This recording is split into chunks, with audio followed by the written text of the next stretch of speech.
Welcome back to another technical deep dive here in the debug zone. Today we're tackling a big question and breaking it down with insights from other users. Hopefully this clears up some misconceptions and helps you get the answer you need. So buckle up, stay a little curious, and let's jump right in.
And that's a wrap.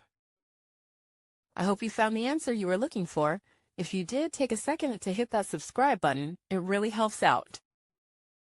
And let me know in the comments which solution worked best for you. See you next time in the debug zone.